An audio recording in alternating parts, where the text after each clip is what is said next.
Good morning, everyone. I do hope you are safe and sound. And welcome to Ask the Expert, a daily series from 8:30 a.m. to 9 a.m. to help small businesses just like yourself.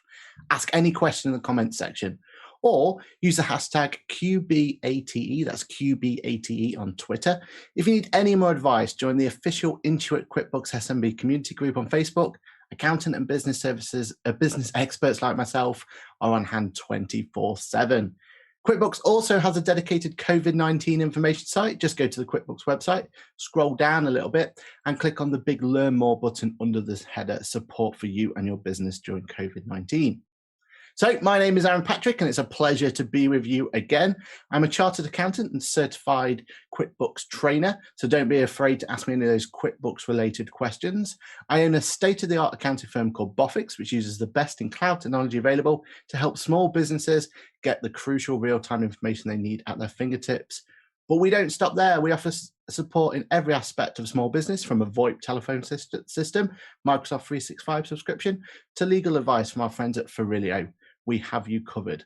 One fair and consistent monthly subscription to make sure that your small business grows while we at Boffix look after your 9 to 5. Boffix has recently launched a YouTube channel, so if you want any more advice and tips, and drop us a sub over there. Or I personally have a QuickBooks focused channel called AppleCore Productions, so why not have a look and maybe even subscribe to both. If you require accounting advice, payroll or MTD compliant bookkeeping services, and a whole lot more, please do get in touch. We don't want small businesses just to survive, but we want them to thrive. Finally, I recently started a new QuickBooks focused vodcast, and this goes live fortnightly on a schedule at 4 p.m.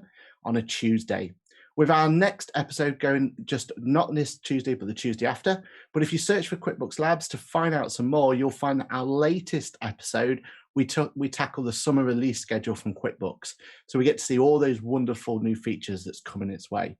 So have a look for QuickBooks Labs, see if you can find us there, and then do make sure to comment on that video to let us know if content like that is useful. Okay, enough about me, and let's focus on today's session. As always, this session is all about you and your burning questions. If you have a question, then please use any of the social channels to get in touch. So while we wait for the first of the questions to arrive, let's talk about some issues our clients are facing. The big one lately has been the Making Tax Digital news. Now, I know that every time I've been on lately, I've been talking about Making Tax Digital, but it is an important subject to get right. So we had a recent statement. The statement says the UK government has extended Making Tax Digital programme to the UK's smallest companies to April 2022. VAT registered business with a taxable turnover below 85,000 will be required to follow Making Tax Digital rules for the first return on or after April 2022. However, VAT registered business with a taxable turnover above the VAT threshold, 85,000 at this point in time, are now required to follow the Making Tax Digital rules by keeping digital records and using software to submit their returns. We've got a quote here saying, with all that's been happening in 2020, you could be forgiven that thinking that HMRC has lost its enthusiasm for MTD, but that's not the case. MTD's programme will be extended to the firms with turnover below VAT threshold of 85k at the start of 2022 financial year. And the most important bit of news is that self-employed and unincorporated landlords from income tax purposes from April 2023. So let's figure out what that means then. So first of all, from a VAT point of view, as I spoke about with MTD last time, currently if you're under that £85,000 threshold, so if you're voluntary VAT registered, then as of today, no requirements for you to file under MTD, but that all changes in April 2022. So from April 2022, when you submit your VAT return to HMRC, it must be MTD compliant. And then the big change, the one that we're all kind of talking about and the one we're thinking about how that's going to affect us going forward, is the self-employed business and landlords. The MTD, or Making Tax Digital initiative, there is something completely new, something we've never come across before. And it's now been confirmed for April 2023 that change comes into effect.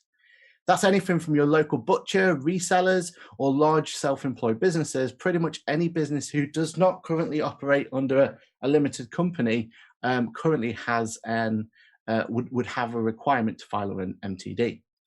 So what's clear and what does that mean for you? Well, without a doubt, you'll need some form of software if you're a small business or a self-employed business. You're going to need some form of software to be able to file your taxes going forward. Or the one that I think is more kind of prevalent to people is if you have a rental business. So if you're a landlord and you rent out one of your another property, at that point you're going to be caught under the new MTD rules, and you're going to have to change the way you currently submit your taxes. There's still some things that are unclear, and there's still some things we're looking for clarification for. So first of all, the bridging solution that I spoke about last time I was on, the bridging solution itself is what, in our opinion, is something that is only there for a temporary measure. Now, we've not been given a date as to how long that's going to be available for, but we can't imagine that's going to be around forever. So do think about if you are using bridging solution within QuickBooks. And just to clarify, bridging is when you're filing your Excel document directly through QuickBooks. So instead of using QuickBooks as such, then do think about looking to migrate your business to fully use QuickBooks itself, so you're not having to rely on the bridging solution.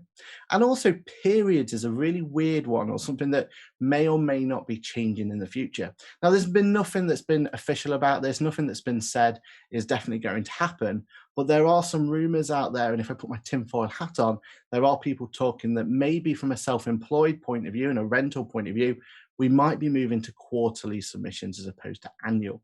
If that does happen, there's all manner of questions that can happen from there. What happens with overlap periods? Is the payment going to follow the submission as well? So are you going to be required to pay quarterly as opposed to annually? These sort of questions we're still waiting for answers on. But what we do know is April 2023 isn't that far away. So whatever changes are afoot, we need to be making sure as a business that we're ready to tackle those now. So what I do urge you to do is just to think about MTD and think about how you're dealing with your bookkeeping now. Also, what's unclear is there any other taxes that are going to be falling under MTD soon? So we're still waiting again for news about that. But at this point in time, the only confirmation we've got is VAT itself is currently, if you're over the 85K threshold, then you need to make sure you're compliant. If you're under the 85 threshold at this point in time, you're okay, but that's going to change in April 2022. And then the big one, self-employed and rental income is going to come under the MTD jurisdiction from April 2023. So the good news about this news is that it ends the confusion for who has to file between MTD and doesn't from a VAT point of view. At the moment, it's a little bit murky, and there's kind of this whole, do I need to file under MTD? Don't I have to file? Once April 2022 comes along, then it's going to be really simple. If you're a VAT registered company, you must file via MTD. There's also going to be the benefits of getting digital. So pushing or forcing companies into getting digital is going to be actually quite a benefit to a lot of businesses out there. Gives you the real-time information and information you can trust as well. And it's going to mean that from your business point of view, you're going to have data there that's going to be really handy.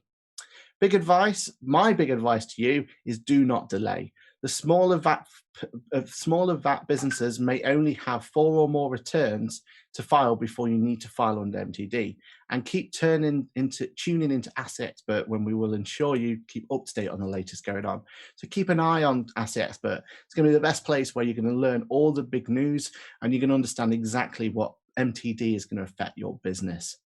Bofix did a video about how all these MTD changes have occurred. So if you just Google us on YouTube or whichever way to find us, you'll find a nice little video summarizing this once more.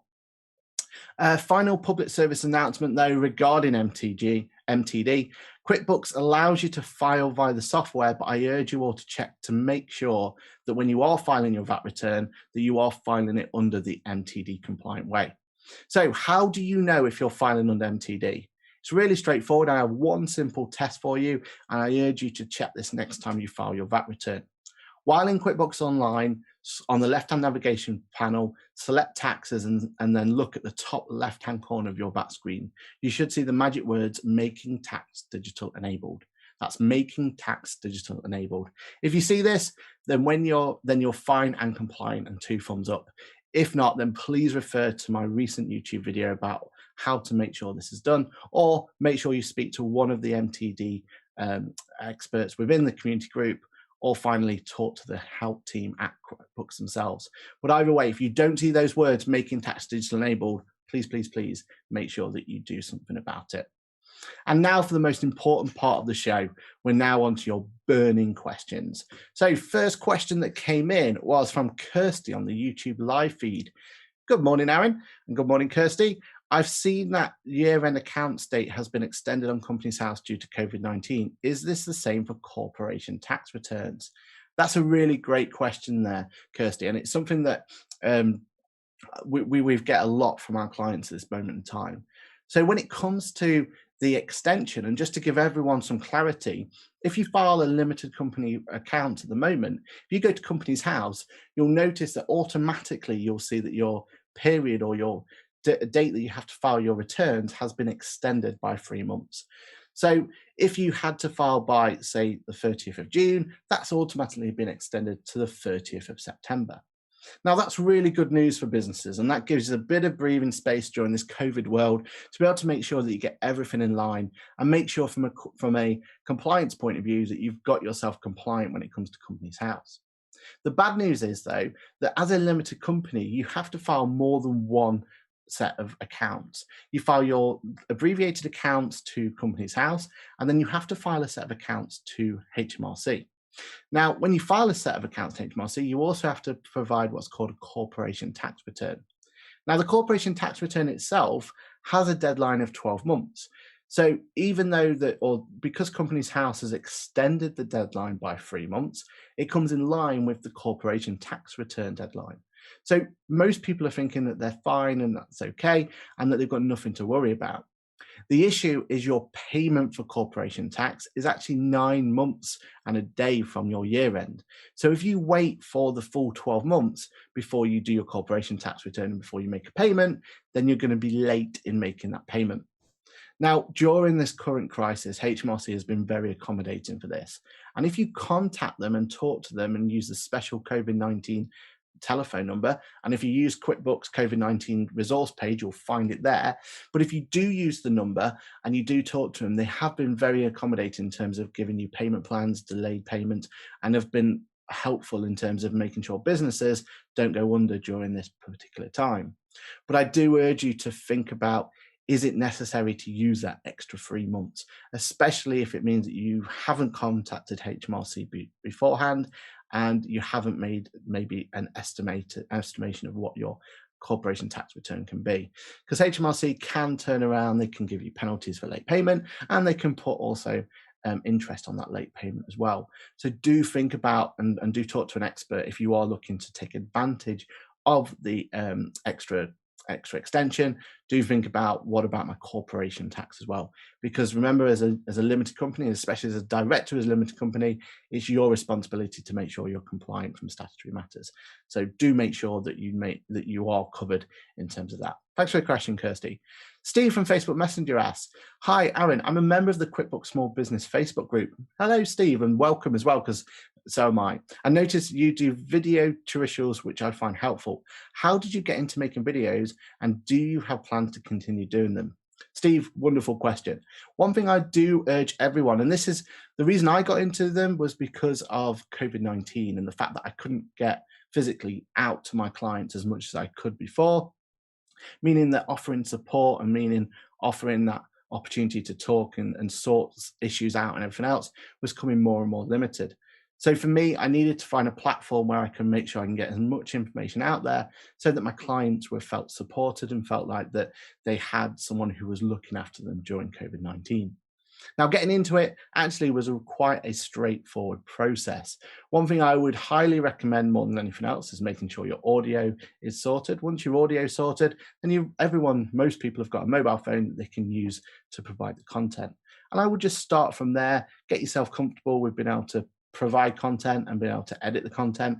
And then if that's something that feels like it's something that's useful for you, then you can start investing in more and more equipment to be able to make your content as productive as it possibly can be.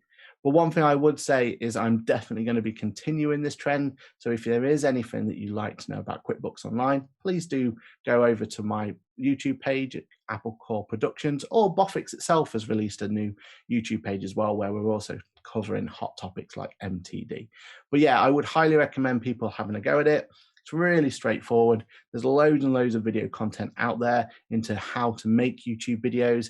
And that's exactly how I learned from myself. It was just finding other content providers, other content people telling you how to create the best videos out there, follow their advice, and hopefully we'll just continue to improve and improve and improve after every video. Great question there, Steve. Thank you for that.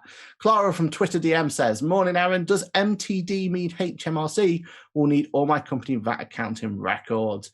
Great question there, Clara. Sorry, apologies for mispronouncing the name originally. So what we're saying here is, what does MTD actually mean when it comes to filing your VAT return? Now, the biggest difference we have, or the biggest thing we've got to look at when it comes to MTD, is that what MTD stands for is making tax digital. Now, the reason HMRC introduced it in the first place was, if you think about the traditional VAT return, when you filed a VAT return to HMRC, either via paper or via their portal, you're only giving HMRC a very limited amount of information. And really, from that information that's coming through, they would have to then try and look at that information and try and figure out what's best. Now, the information that's coming to HMRC with those limited amount of information means that HMRC were then having to decide if that return was right or wrong based on, say, 6 pieces of information, 7 pieces of information. And they were just whole numbers. So for HMRC to decide if they need to go and do an investigation or an inquiry, they were really struggling in terms of what, which ones to pick and which ones not to pick. And this is one of the reasons why MTD became such a sense to what HMRC were trying to do. The idea that they don't just get those big numbers at the top of a return, but they actually get the information behind those numbers, and then they can decide if maybe there's an error that's been made or there's something that needs to be looked at further, and it gives them that opportunity to look at it in more detail. So yes, it feels like there's a bit of kind of Big Brother and we're looking into data a little bit more, but actually definitely from our clients' point of view, we've seen it actually be a little bit of a benefit to our clients, because instead of having these inquiries that didn't really make much sense, but they were just based on, almost like a gut feeling from HMRC, now it's a case of they can see what data or how that data has been put together, how that VAT return has been put together. Then they can actually make a decision based on that data and looking at that as to which clients or which people to look at in a little bit more detail, and which ones they're more than happy with the submission they've made. So we are seeing that at the moment, the data that's going to them is just, breaking down of what those numbers on the VAT return mean. But we don't think it'll end there. We do feel like there's going to be more of an incentive for HMRC to get proper digital records going forward. So kind of watch this space, keep an eye on QuickBooks Ask the Expert, because there will be changes, I think, in terms of what MTD means going forward. And I think there'll be more in terms of what information is sent over to HMRC. QuickBooks gives a really, really great way, in fact, of keeping digital records by giving you the opportunity to take a photo of it or scan the information in and attach it to that particular item and that particular record. Well, at one point, I can assume that HMRC is going to want to have access or see that as well. That's not any time for now, but I think that's something that probably is going to more than likely happen in the future. But again, don't feel scared about it. Don't feel worried about it. It is designed to find those clients who aren't quite complying to what HMRC are trying to do. If you as a business is out there doing the best you can and looking to make sure that you file those VAT returns correctly, then you have nothing to worry about. The whole initiative is really looking for those people who aren't looking to file the VAT returns correctly, who are looking to find a way to, break the system. So I think that's only a good thing that more data is coming their way. Great question there, Clara. Thank you. Archie from Facebook Messenger says, hi, I'm wondering if you would know how to record a long-term deposit paid to a third party. I'm just taking on a new lease. As part of the transaction, I have to pay a rent deposit, which will be held long-term by my landlord 5 years. How do I record this correctly? Great question there, Archie. And in QuickBooks, you have all the tools you need to make that possible. Now, the reason this is an issue here is because when it comes to statutory accounts, we have to account for that particular transaction in a particular way. Now, one thing I would highly recommend for you, Archie, here is to think about who actually needs the information more than anything else when it comes to your bookkeeping. And remember that your bookkeeping and your statutory accounts can be two different things if they need to be. So from a statutory point of view, so if you're looking about it from what you're going to file to Companies House, then when you put that into statutory software, you're going to want to make sure it's accounted for correctly and make sure that you've got everything all in the right place. When it comes to bookkeeping, though, the most important person who's going to see that information is yourself and anyone else who needs to make decisions about your business. So therefore, information like this is down to what makes sense for you. So don't be afraid to put in categories, to put in extra elements in there that's going to make it so that you can make sense of the numbers and you can understand how that affects you. If it's a long-term deposit paid, you're going to want to make sure it's on your balance sheet. You're going to want to make sure it's sat there in something like current liabilities so that you've got the opportunity then to be able to record it correctly. But again, when it comes to the name of the category, when it comes to how to present it in your balance sheet, then again, it's all down to what makes sense to you and your business. So if it's going to make it so that your business can make understand of it and doesn't miss it when it comes to looking at long-term calculations, then make sure it's in a category that's right for you. When it comes to filing your statutory returns or statutory accounts, then at that point, your accountant will take that information, or if you are doing it yourself, you can take that information and you can put it into your statutory account as appropriate.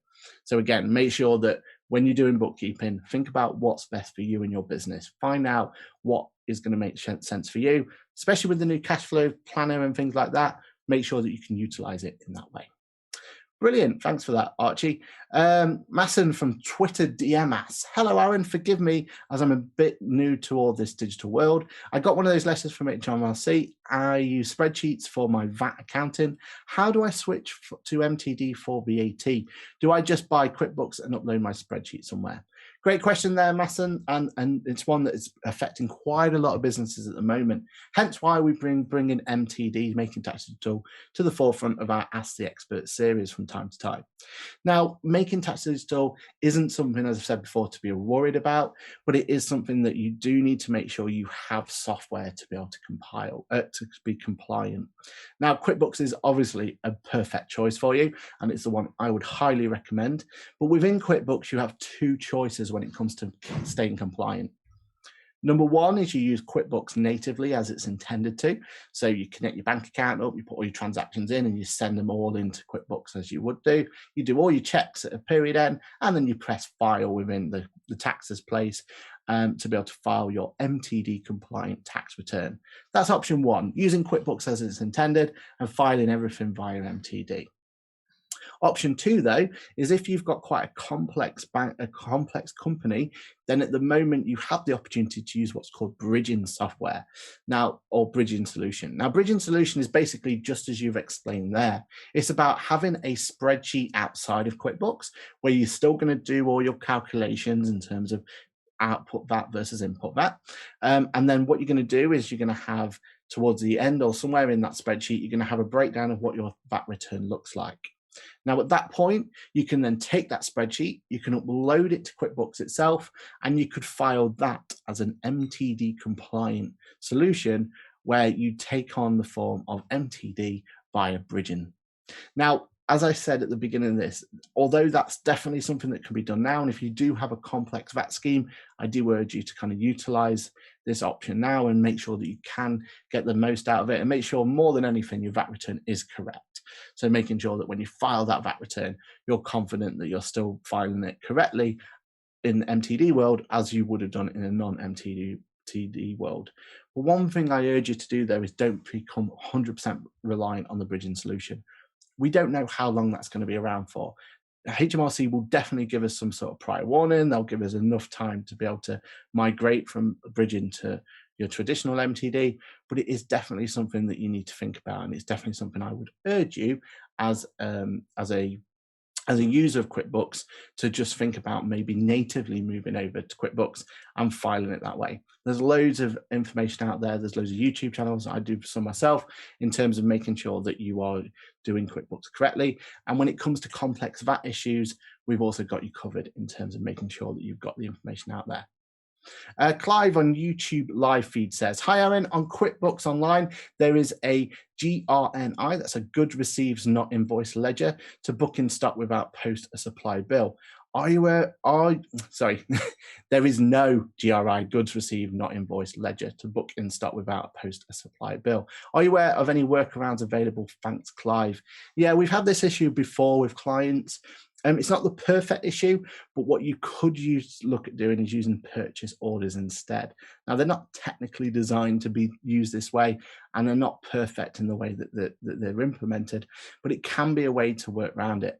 One of the nice things, and one of the things I love about QuickBooks, and one of the reasons I chose QuickBooks in the first place, was its amount of customization. And within the customization area, so if you go to Company Cog, Account and Settings, you have the option to change pretty much anything in QuickBooks, including the opportunity to change what a purchase order is called. So you can change this to anything that you would like. Now, again, it's not ideal. It's definitely not the preferred method, but as a workaround, it does work as intended, and we have implemented it for clients in the past.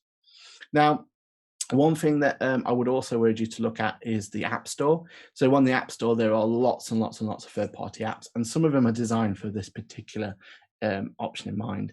I know for myself that I've used one in the past called Primer Seller, which has functionality just like this. And the idea then is your stock management solution is off-site, so not on QuickBooks itself. So in there, you have the ability to do much more complex stuff and be able to do it from there. So I would urge you just to have a look at the App Store, find some things in, and just see if you can actually utilize it from there. And with that, I think we're coming up to the very last question. So I'll do this one nice and quickly. And thanks for that, Clive. So Nathan on YouTube live feed says, hi, Aaron, is there anything I can do to make sure I'm ready for the self-employed deadline for MTD? I know it's still a fair time away, but I would like to make sure I'm prepared as possible. Great question, Nathan. And I think basically for you is just be prepared now. Don't leave it till April 2023. QuickBooks is your best solution in terms of making sure you're compliant. So keep making sure you're using QuickBooks correctly. And then what I would do is I would make sure that you think about how QuickBooks can work for your business. So don't just think of MTD compliance as a big bad problem. Well, think about, if I'm putting information into QuickBooks, how can I best use it? So think about the cash flow planner, think about all that real-time information you're going to get, and embrace the fact that you're going into this digital world, and embrace the ability that you're going to have your bookkeeping solution on your phone and everything that comes with having cloud-based technology. So one thing I would highly recommend is just make the most of being on a software, make the most of having that information there. And then when it comes to being compliant, you're already reaping the benefits at that point. If you have any problems though, Boffix is here to help. We make sure that if you want to, we deal with all that 9-to-5 stuff and you just carry on doing what you do best. So whichever works for you, hope that helps for you, Nathan. Okay, then I really am out of time, and I apologize for the other questions that come in. Do make sure you send those questions in again, though. Tomorrow we'll have someone else who can answer the questions, or even on Wednesday when we've got another accountant on. So while I've been running this show, QuickBooks team ran a poll on Facebook Live video. Today's question has been, have you received a letter from HMRC about MTD? So the results are in a little drum roll, please. And 100% of you clicked on no, I don't need to file for MTD. So that's quite important there, isn't it? Now, when it says 100% of you clicked on no, I don't need to file for MTD, what I'm assuming from that, and I may be wrong, is that means that you're under that 85,000 threshold at this point in time. Do remember, though, that you've only got till April 2022 to make sure that you are compliant for MTD purposes. So even though at this moment in time you don't need to file for MTD, going forward, you may have that need to. So keep an eye on it. Make sure that if you are MTD compliant, or if you're VAT registered, then make sure that if required, you're MTD compliant now. And there's nothing wrong with you if you're under that 85,000 threshold to start filing that MTD now. So maybe look at making that change now rather than wait until your next one. And with that, then, that is my time. So, okay, the last question, and now on to the end of today's session. Quick reminder, keep an eye out on some letters for HMRC for MTD. So if you have got that, do think about it, and do think about being compliant. Any questions, get in touch with QuickBooks support team on Facebook or myself on the Boffix website at hello@boffix.com, or my YouTube channel AppleCore Productions, or Bofix itself. Coming up on Ask the Expert tomorrow, we've got a really good one for you tomorrow. We've got Shoaib Aslam, who is a serial entrepreneur, multiple business owner, author, former lecturer, and an expert on small business growth and productivity. Each one of his concerns uses cutting-edge technology to increase productivity and obliterate wasted time. Make sure to tune in tomorrow and get free advice from Shoaib himself. And I must admit, he is a great Ask the Expert. He's one of the ones that has really come through and been able to give extra bit of information. He really pushes and lets you think about how you can push your business. So do tune into that. A reminder that if you need any more advice, join the QuickBooks Intuit QuickBooks SMB community group on Facebook. Accountant expert, a business expert just like myself, are on hand 24/7. So if you do have a question, put it into the group. I'm sure one of us will be able to answer for you. Thank you, stay safe, and I will see you in the next video. Bye for now.